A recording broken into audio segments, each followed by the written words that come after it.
And at the end of the day, that causes you work because people will be contacting you about one thing and you have to explain again and again how you don't do that. And all of this, it can be kind of messy. I think if you ever hesitate about sending your website, that's a massive giveaway. Yeah. I don't really want you to look at it. Yeah, absolutely. And it's crazy, right? Because we do spend all this time on Instagram curating all of this stuff. And we forget about the website. And then anytime someone says they want to follow up with the website, you cringe. It's like, oh no. So that's a big giveaway. Yeah. You're now listening to Design Curious, a place where you, creative one, are here to learn about what it really is like to be an interior designer.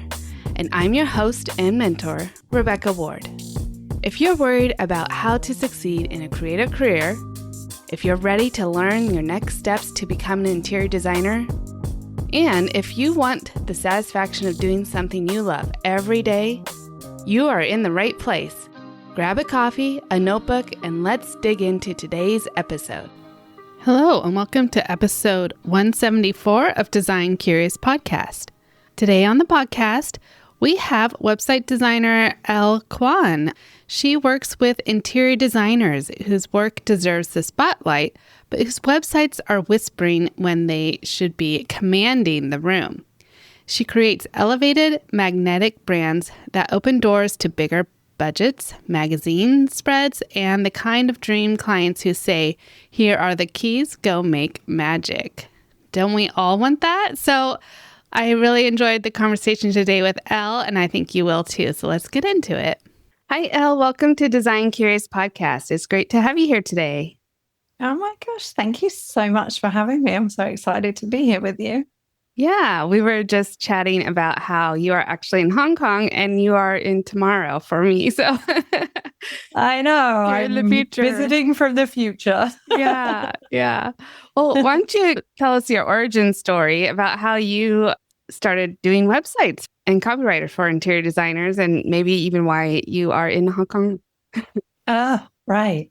Well, I came from a little place called Dartford, which is in Kent in the UK. You can probably tell from my accent. When I was growing up, I thought it was the most boring place on earth. And I really was craving excitement. After uni, I did that thing where you go traveling, and I don't know, I hit upon Asia and I loved it. But incidentally, I had just been back to the UK for the summer. And I discovered numerous things about Dartford that I'd forgotten that are really interesting. There's some really cool stuff. Like, one is it's home to wild parakeets, right? Which is really weird. And it said that Bob Dylan might have released those from Carnaby Street. And I don't know why they've ended up in Dartford, which is like half an hour away from London. But they have. Mick Jagger is from Dartford, for the Rolling Stones. Yeah.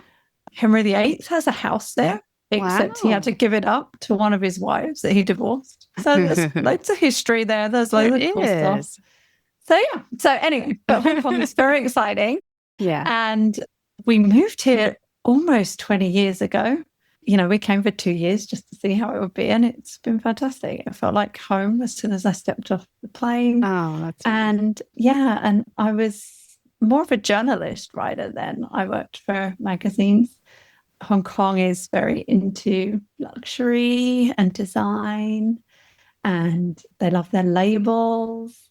So I wrote for a lot of luxury magazines, but obviously with design as an element, we're talking about hospitality, high-end restaurants, all of this stuff. Then when I had my babies, I kind of took a bit of time out, and I was actually struggling with parenting, and I found a non-profit that was focused on parenting, and they were looking for someone who could handle all their content. So I inherited a very old and clunky blog that I was supposed to take over. And I started writing for them. And, you know, I was writing in a similar way that I was for the magazines, which was more entertainment. And then I realized that this kind of writing, blog writing, was really connected to selling and sales. And so that's where I learned copywriting. And, in the end, we were in charge of some really big campaigns for them. They sold courses and certifications and things like that. And then after 8 years of being with them, my babies were now older. And I just started thinking, I would like to do something that brought those two worlds together. And so with the experience I had, it kind of made sense to go into copywriting, which I did. And I was still frustrated with web design. But actually, web design's really moved forward now. A lot of the platforms are drag and drop, they're no code, they're easy. And I found that I could actually design alongside writing. So I just marry that experience now. I love working with interior designers because they're creative souls, they're visionaries, they have a lot to think and say, but they don't necessarily say it on their websites. Mm-hmm. And marketing can feel a bit new as well. So there's plenty of scope there for kind of opening that up as a channel for interior designers. And, I love listening to them and I have such a great admiration for what they do. I wish I could do it too. Yeah. But my design is definitely online focused rather than in real life.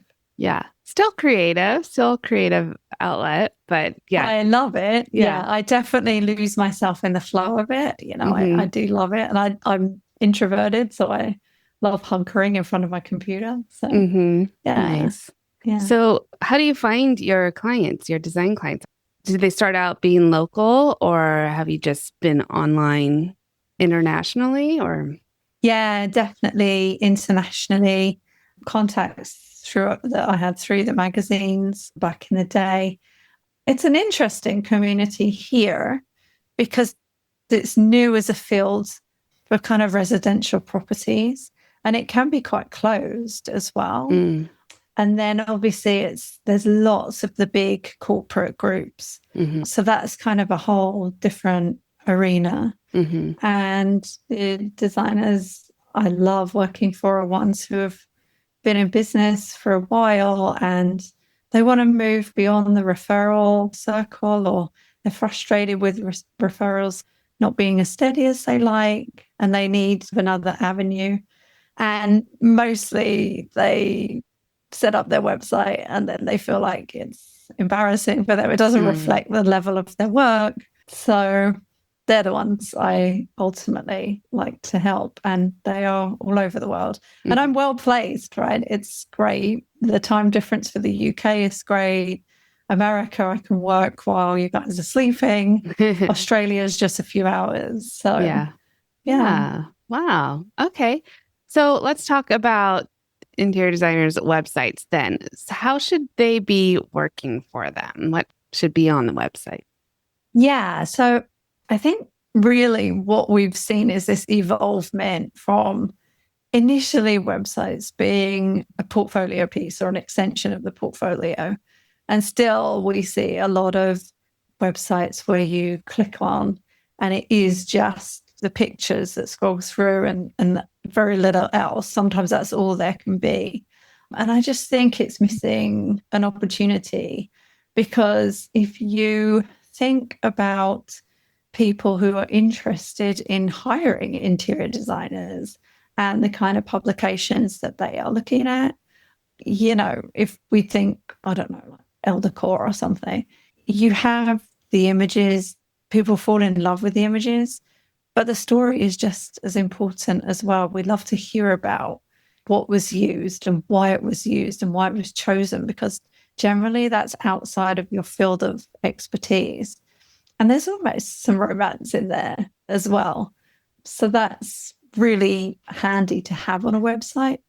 And I think that's one big challenge with websites is that we often write them from our point of view, like, what is happening for us? Like, what are the services that I want to offer?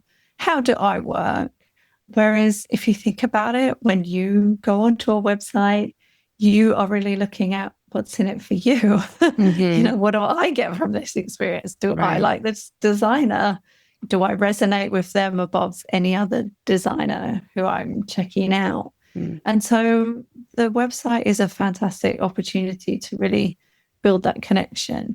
And it can work whether you are really building kind of your authority or you're showing up on Instagram and doing a good job there, it can work as an extension. But I also hear from a lot of designers who are tired with the push from Instagram, always feeling like they need to be on there and getting DMs from people who are not really clients, but want advice or want to know where this tile came from, this kind of thing. The website is much more of a sales vehicle than it is a marketing vehicle, which Instagram is. So on a website, you're going to get your more serious shoppers. They're really narrowing down, hey, who am I going for, rather than DIY, how do I do this kind of topic. Yeah, that's a good distinction there. How would a designer kind of help them stand out from another with their website? I think it's really comes down to being specific about who you are, how you work, what your specialism is, and so who you're talking to accordingly. It's really easy to, well, I feel like interior designers have a lot of fear about really niching down or, you know, standing up and saying, this is what I do. You know, I was working with a color specialist recently, and to look at her site, you would never know that that was her specialism. It was kind of bare basics of what she could do. And when I dug into this love of color and this expertise, you know, she was trained in color, she'd done certifications in it. It was her real selling point. So really, it's kind of the secret sauce, what makes you you. And designers are passionate, right? They don't just do it because, you know, it's hard work to make this business work. They do it because something's driving them. So it's really tapping into that kind of desire. Who do you want to help? Why do you want to spend your time doing this? And what are you best at, basically? I think once you can really articulate that on your website, it starts to set you aside from every other designer. And then, of course, that works whether you're talking story, the way you're writing about what you do, or the way you're showing what you do. So you can show your images, but you can also style your website to convey this message, you know, whether it's luxury or whether it's country dwellings that you work on or, you know, historical kind of residences. All of that can be conveyed in the design of the website as well. Yeah, I'm sure your job is kind of like our job as a designer, because we might have a client come to us and show us a picture of maybe some really clean and minimalist interior that they like, but their lifestyle would not match up with that type of style very well. So we have to coach the client and say, well, we can take some aspects of that, but it's going to look completely different than this photo that you're showing us because you live in a different way. So I'm sure for websites as well, like a designer might come to you and say, here's a beautiful minimalist website that I love, but it's not really going to show what they're great at. Like if it's color or if it's like maximalism or something like that, it needs to match up with what the designer is actually doing is what I'm hearing you say. Yeah, I mean, exactly. It really is about tapping into what makes them distinct and then reflecting it.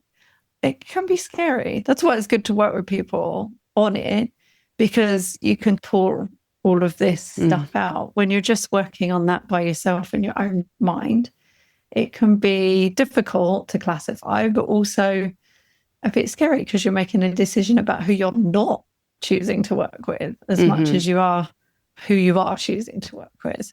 So I think we always start with, what are your business goals? What do you want to achieve? And that can feel very fuzzy at the start. So it's about really clarifying that as well.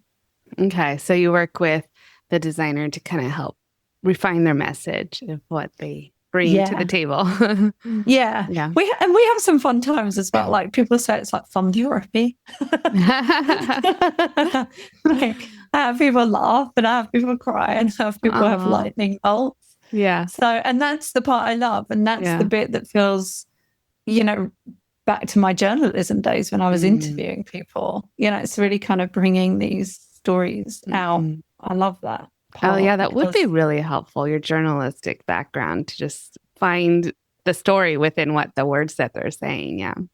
yeah, Or not saying. absolutely. Well, when I was studying writing, one of the exercises that we had to do was watch the evening news and predict what headlines would be the next day. Oh, okay. So you really do get a sense of like, oh my gosh, that's such great language. How can I do that? Or, oh my God, you said that different from any other designer I've heard explain this process. And it's just really pulling it out. So I always record when we're working. And I actually often speak to clients or past clients, and I ask them about the designer and I ask them about their experiences, because when we're talking about a website, we are talking about the designer's message. But like I said before, we also want to reflect what the potential client's looking for as well. So using their language is really useful too. Yeah, great. So what would be some maybe common mistakes that an interior designer is doing with their current website before they get some help from you? I think the main one is just treating it like a portfolio and just not including enough detail. And a quick way to rectify that is add some testimonials, and even better, add a case story. So we have these amazing images, and then just talk about the kind of before and I call it the before and after archway. So you basically talk about the before. What was the client facing? What were they worried about? And the after, what they actually experienced. And then the archway is how you helped bring that about. So that's a really simple before and after transformation story. And, we're all hooked on all those design shows. We love a before and an after, right? Yeah. And we show that in pictures, but you can show that in words as well. And then the other main issue is that people don't think about what they want that website to do. They often think like, oh, I need something that's reflective of my work, but they also forget to ask that something of their client. And that can be something as simple as like sign up for emails that they might send, or updates if they give talks in the community, this kind of thing. Or it can be the big one, book a consultation or email me about an inquiry or get started. I don't know why, but it seems designers are shy to include those kind of buttons or calls to action on their website, and they can be totally missing a lot of the time. And then the other one I love is just a kind of fleshed out mini bio. Just why are you doing this work? What inspires you? Because that kind of connection really helps you connect with your potential clients, anyone that's visiting that site.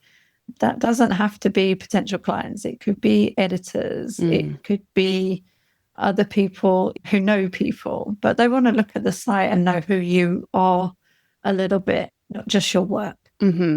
Yeah, that's really good. So how often do you need to redesign your website? Maybe you've had it for 5 years, or I don't know, maybe even longer, but do you know it's time for a redesign? Well, when you look at your site and it doesn't feel like you anymore, maybe you have evolved your services and your website still says you do, I don't know, this kind of design, and actually you've moved into virtual design, but it doesn't say. And at the end of the day, that causes you work, because people will be contacting you about one thing and you have to explain again and again how you don't do that. And all of this, it can be kind of messy. I think if you ever hesitate about sending your website, that's a massive giveaway. Yeah. I don't really want you to look at it. Yeah, absolutely. And it's crazy, right? Because we do spend all this time on Instagram curating all of this stuff. And we forget about the website. And then anytime someone says they want to follow up with the website, you cringe. It's like, oh no. So that's a date giveaway. Yeah. And I think also anytime you're actively scaling or expanding, you have additions, that's a good time. You're adding staff members, this kind of thing. I think the first few years, you're constantly going back and forth. What are your offers? How are you working? Mm-hmm. You figure out your mistakes, right? By about year 3, you're kind of, oh, okay, I'm going to at least settle on this for a while. Mm-hmm. So that's a good time as well. If you've started off with kind of a basic website, but now you found your track, that's a good time too. Mm-hmm. Okay. And if a designer wants to work with a website designer like yourself, what are some things that they should ask about to find the right match for a designer for them? Absolutely. One of the big ones is, how do they manage the website once it's done? As I said, when I started with the nonprofit, I inherited this old website. It was guarded by a tech guy that I never met, but who was allocated 30 minutes a month or something like that he would work on our website. And so any technical stuff, it was just, we were powerless. We were held ransom by the website. And these days, it doesn't have to be like that, but a lot of that still happens. So you get handed this website and you have no idea how to replace pictures, or if you are into adding case studies or before and afters, you don't know how to do it. And that's really frustrating. And that's why it can get out of date fast. So it pays to look for a designer who can at least educate you on how you can use the website. Then the other one is capability. Just what do you want? If you want a shop, can they do that? If you are in a time crunch, can they do that? The basic things like that. But the big one is trying to avoid getting stuck into some kind of gatekeeping thing where you have to pay for a retainer to get your website updated, because no one wants that. Yeah. It's annoying. Yeah, for sure. Because, you might have a new project every couple of months. You want to be able to update and not have to keep going back through that retainer. Right. I mean, and it's fine if you are so busy and you're at that stage where you're like, I just want to pay someone to do this. Yeah. But for little tweaks and changes, God, who wants to look at a headline and just think, that was me 6 months ago and now I don't know how to change this. This person wants me to pay like a few $1,000 for me to just change it. That doesn't make any sense. Yeah. So I think it really pays to look, and just flexibility, like how well do you resonate? How well are they going to work to understand you and what you're trying to achieve? Because it's easy to get like a cookie cutter website, and that's not nearly as effective as something that really does feel like you, that you're happy to share. Like, it lifts such a burden off your shoulders when you're like, look at this. Yeah, because and you're happy to send it. Yeah, it's like your partner working in the background. If you have a great website, it's like telling all the information, showing all the work, and selling yourself to a potential client while you're sleeping. It could be, so yeah. Well, the big questions as well is, are you going to write the website as well as design it? Are you going to add search capabilities so you are found in Google? Those are all great questions as well. So the scope and also what they expect for you to deliver. Do you have pictures ready? How many do they need? Those kind of practical things are really handy as well. How long it's going to take and how invested you need to be. And another one I love to ask is, how do you keep me updated so that you can kind of fit that into your schedule as well? Because no one wants the website to be a huge, big headache for months on it. Right. Yeah. It shouldn't be. It shouldn't be, like in this day and age. It shouldn't be, but sometimes it can be. Yeah. Okay. Well, you've generously offered a free 30-minute consult for our listeners, and we'll be sure and provide that link. Can you go over what you might do in those 30 minutes on the call? Yeah, absolutely. So I call it the 3S framework, because when I work with clients, focus on strategy first, then story, and then the style. And so what we do on that call, we really look at what's working for the website and then where it's falling flat, and maybe losing you clients or losing you inquiries. Because a good website really should be qualifying your inquiries and increasing them as well. So we just go through, okay, well, strategy. What is your website doing for you right now? And what do you really want it to be doing? Why is it not doing that? Story. What is your website saying about you and who is it speaking to? And is that a match for you? Is that what you want? Is that working? And then style. Is this conveying what you want it to convey? And then on that call, I'll normally give 3 to 5 action points that they can really take away and just do themselves to refresh the website a little bit if they want to. Great. So they come away with something really useful as well. Yeah, that's wonderful. I think people will definitely want to take advantage of that. Where can they find you? You're on Instagram and you hang out, and I'm sure your website. So yeah, my website is the best place to find me. Sure. So it's ellekwan.com. Very easy, just my name.com. I am on Instagram and I'm trying to be better on Instagram. So I'm at ellekwan.com. But I find it a little overwhelming. So I do check my DMs. So the best way to get me on Instagram is to just DM me. And then I can get in touch back with you. Okay. And then the website has everything. It has a list of my services. It has how to book that website review and anything else they want to know about me. Perfect. Like what I'm listening to right now. Awesome.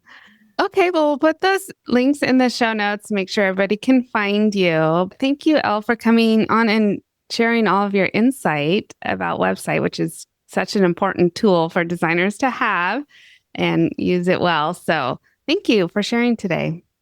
You're so welcome. Thank you for having me. Yeah, it's great talking with you.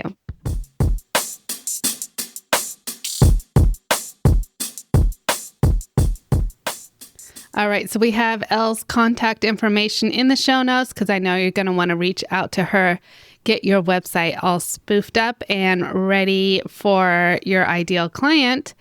And don't forget, we have a lot of other great things in the show notes. And on Spotify, we've put together some playlists just for you. So we have different categories depending on if you are a career shifter or if you're just starting out in interior design, or if you're looking to develop your skills. So we have some playlists for you so you can just cut right to the episodes that are going to speak to you in this time of life. And so check that out on Spotify. But of course, you can listen to these podcasts wherever you get your podcasts, even on YouTube. All right, that's all I have for you this week. Next week, we'll have another great episode. And until then, stay creative. Thanks for listening. If you love this episode, please leave a rating and a review. This helps me reach other curious creatives like you. If you have a topic request or would like to contact me, simply head over to my website, rwarddesign.com, or email me at podcast@rwarddesign.com.